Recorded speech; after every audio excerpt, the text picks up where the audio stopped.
Bonjour à vous tous et bienvenue à cette capsule numéro 196. Ici, le confinement en valait la chandelle. Ça fait pour la plupart d'entre nous, c'est la 3e ou 4e semaine de confinement. Et peut-être que c'est déjà arrivé avant, mais là, peut-être que les bébites commencent à sortir. On se sent de moins en moins, on est moins tolérant. On a le goût de bouger, on veut sortir, on veut vivre autre chose que qu'est-ce qu'on vit en ce moment. Et ce que je veux vous partager aujourd'hui, c'est vraiment un outil que j'ai commencé à utiliser dans ma vie il y a à peu près une semaine et qui m'amène à me créer dans une énergie différente ou à accéder à des énergies différentes. Parce que ici, justement, le confinement, on pouvait l'utiliser pour en faire un retour à soi. Parce que souvent, vous l'avez probablement entendu, toutes les réponses sont à l'intérieur de nous. Qui on est, c'est à l'intérieur de nous. Et en même temps, dans le brouhaha de notre vie, dans la busyness, on était tellement occupés à faire toutes sortes de choses. Peut-être que le fait justement de s'arrêter, comment est-ce qu'on peut tirer avantage de ceci? Et être bien là-dedans. Et en plus, recevoir des prises de conscience pour créer d'autres possibilités parce que c'est ce qui est disponible en ce moment sur la planète. Le monde ne sera plus le même. Pour ceux qui pensent que le monde va être pareil, oubliez ça en tout cas. C'est ce que j'entends dans plein de personnes. C'est que le monde ne sera plus jamais le même. Et en même temps, il y a tout plein de possibilités qui sont disponibles.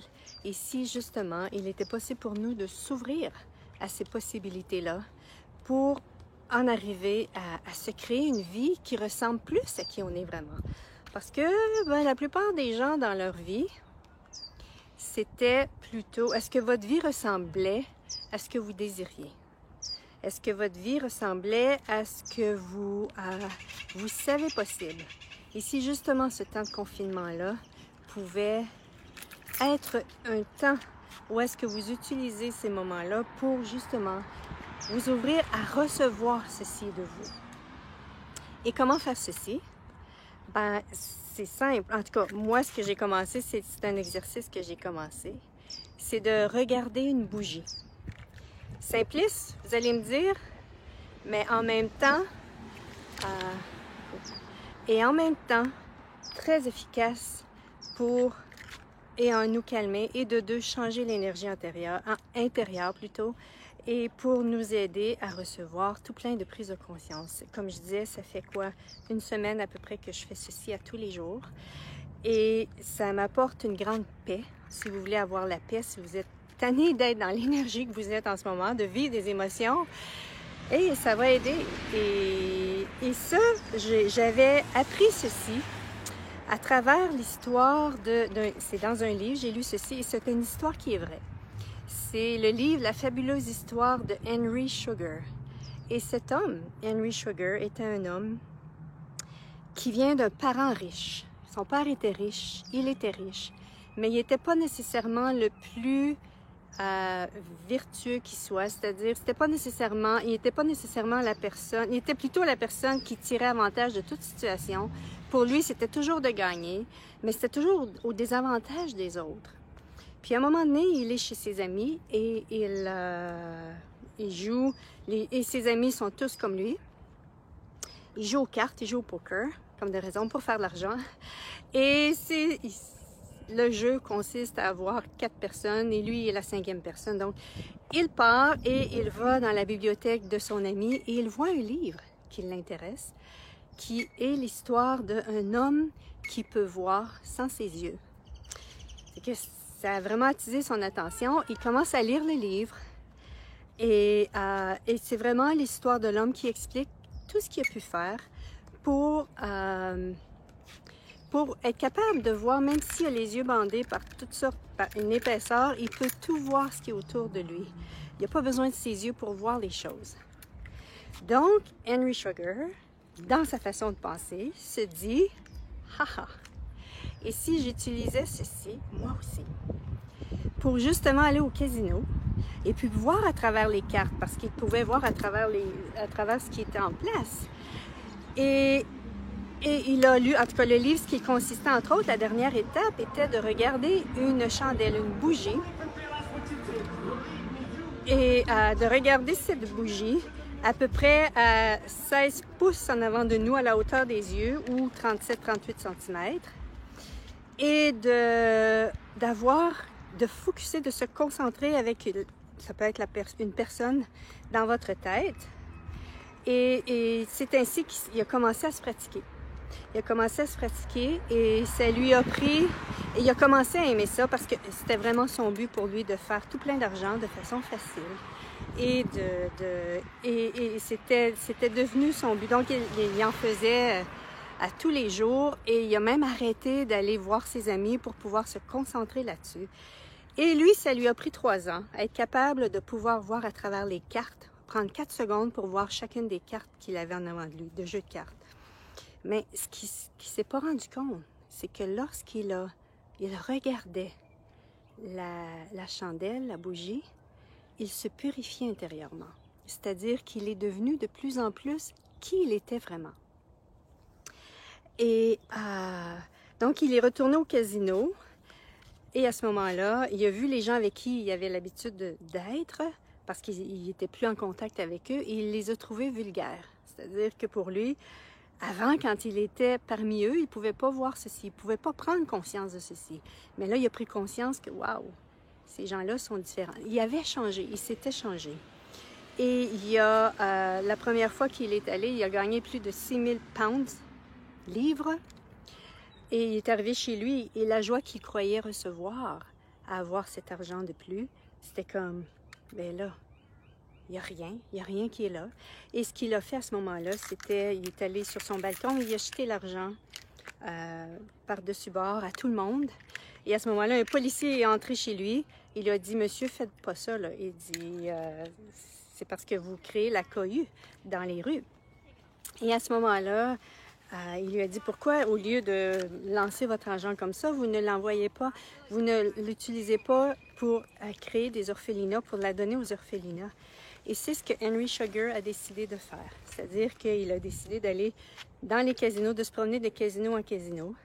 Et puis, bien sûr, comme il gagnait des gros montants d'argent, il a engagé quelqu'un pour se déguiser.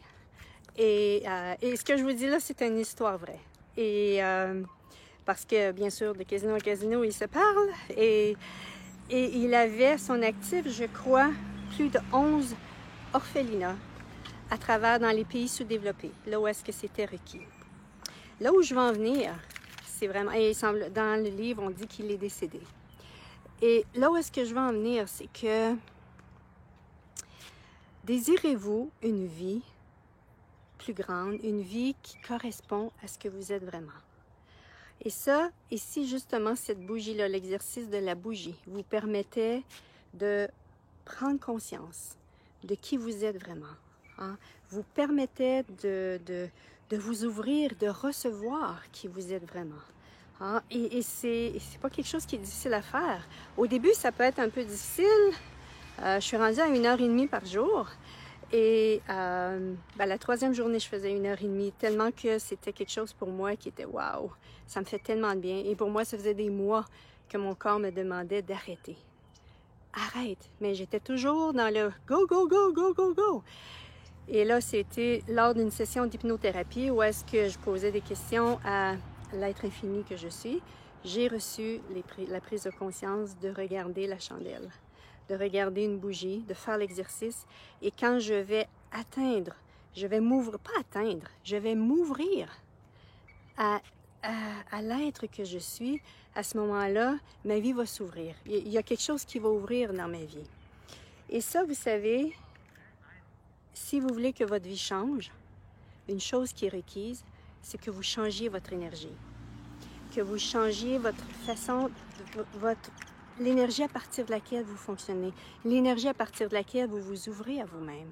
Et je trouve que cet exercice-là, en tout cas depuis que j'ai commencé ceci, ça a changé quelque chose en moi.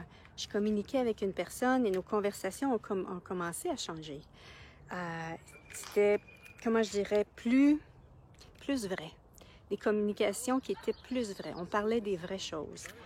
Et comme vous êtes tous confinés, comme nous sommes tous confinés chez nous, et parfois peut-être que vous ne savez pas nécessairement quoi faire, ici justement de vous placer devant une bougie. Et pour moi, je ne fais pas nécessairement concentrer sur une personne parce que, oublie ça, j'ai pas ça. J'essaie, mais en tout cas, c'est quoi, 5-10 secondes que je peux le faire et après ça, je suis partie ailleurs. Mais pour moi, c'est vraiment, je me concentre sur ma respiration, entre autres. Et en me concentrant sur ma respiration, ce qui se passe, c'est que j'ai reçu des prises de conscience. Et souvent, ce que je fais, je mets une intention avant. Qu'est-ce qu'il faudrait pour que je devienne consciente de ceci? Qu'est-ce qu'il faudrait, comme cette semaine, j'ai demandé qu'est-ce qu'il faudrait pour que je m'ouvre encore plus à qui je suis. Et à ce moment-là, j'ai eu des prises de conscience où est-ce que des vies où je me maintenais tellement petite, des vies de religion, entre autres, où est-ce que pour être à l'image de Dieu, il fallait que je devienne plus petite que qu'est-ce que j'étais. Bon, on sait que c'est comme, wow, est-ce possible? Mais oui, il y a eu des vies où est-ce que je me suis vécue et c'était ainsi. Donc, c'est vraiment ici, c'est un exercice tellement simple, mais en même temps qui peut être tellement difficile à faire parce que vous allez rencontrer à l'intérieur de vous toutes ces réticences, toutes ces résistances à faire ceci. Mais plus, voilà, vous pouvez respirer, commencez là où est-ce que vous pouvez et faites-le tous les jours. Parfois, je le fais 20 minutes avant d'aller me coucher et ça relaxe, ça détend. Et ça me permet vraiment de vivre le confinement avec tellement plus d'aisance. Et c'est ce que je souhaite à tous. Qu'est-ce qu'il faudrait pour que pendant ce confinement-là, chacun de nous, on puisse s'ouvrir de plus en plus à cette dimension de l'être que nous sommes vraiment. Parce que cet être que nous sommes vraiment, c'est... Souvent, les gens cherchent à l'extérieur d'eux ce qui va leur permettre d'être heureux. Mais si c'était en recevant à l'intérieur de nous cet être que nous sommes, et à partir de l'être que nous sommes, on va recevoir les prises de conscience pour créer la vie consciente. On va recevoir la guidance pour pouvoir créer ceci. Du moins, en tout cas, moi, c'est ce que je choisis de faire. Je l'ai lu, je ne sais pas dans combien de livres, tout ceci.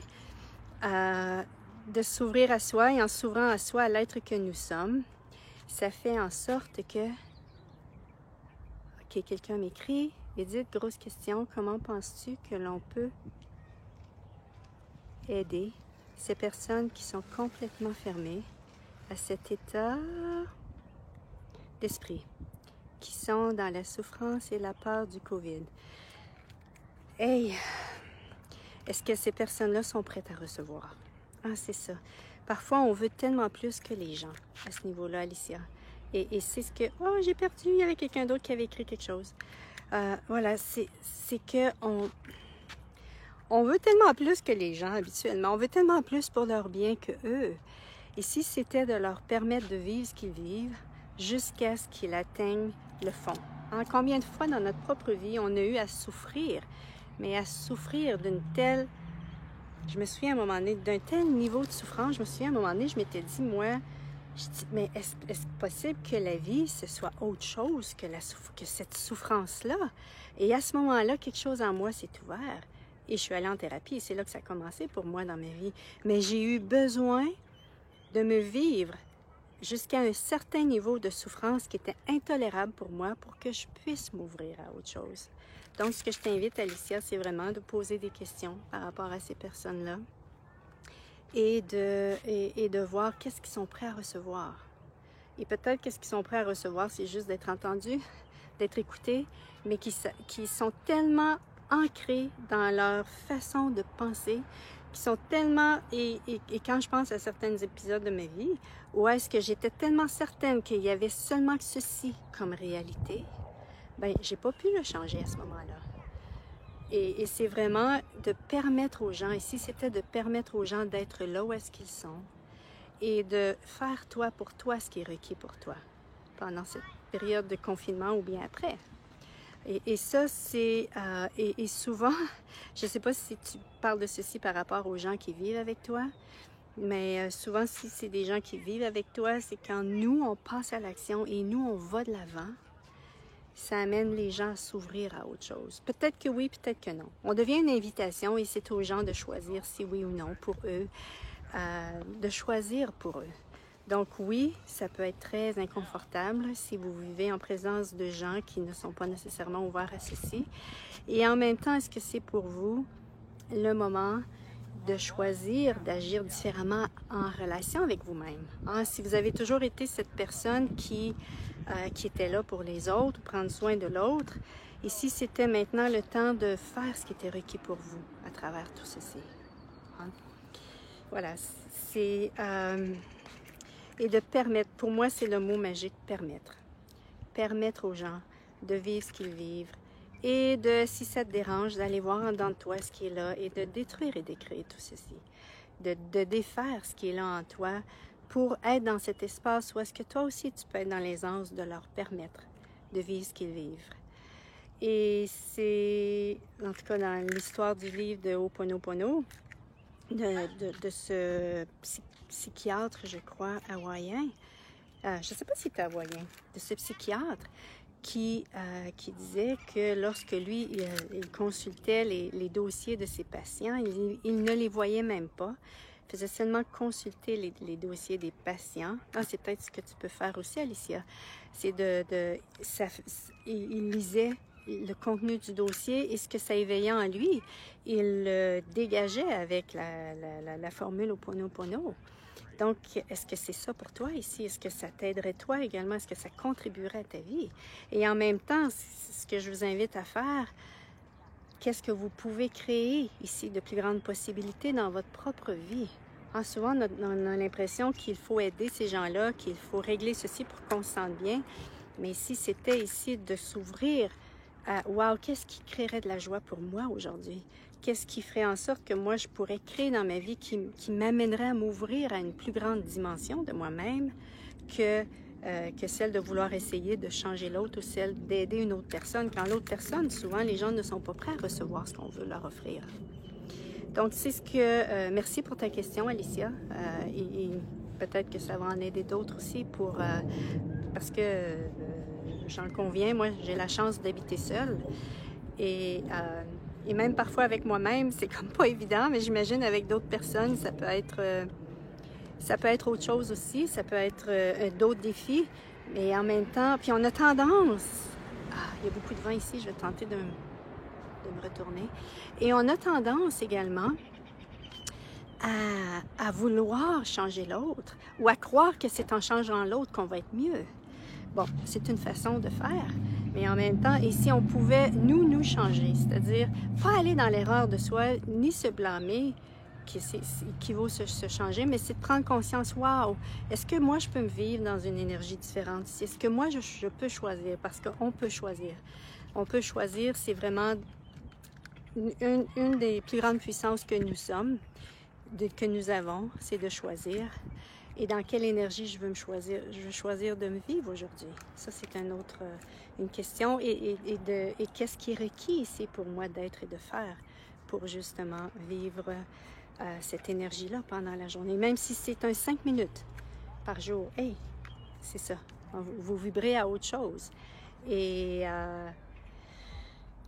vivre et laisser vivre, hein? C'est vraiment ici pas le mantra, mais ça peut être je me souviens plus du mot, là. Ça peut être un mantra aussi, apprendre, vivre et laisser vivre, mais voilà, toi, qu'est-ce que tu veux vivre là-dedans? Et je dis ça, puis je sais même pas s'il y a quelqu'un dans ta vie, là, mais ou si les gens sont avec toi, ou tu veux, c'est ces gens qui n'ont pas nécessairement la conscience de d'autres possibilités. C'est vraiment, je l'ai dit également pour les autres personnes qui vont écouter la capsule.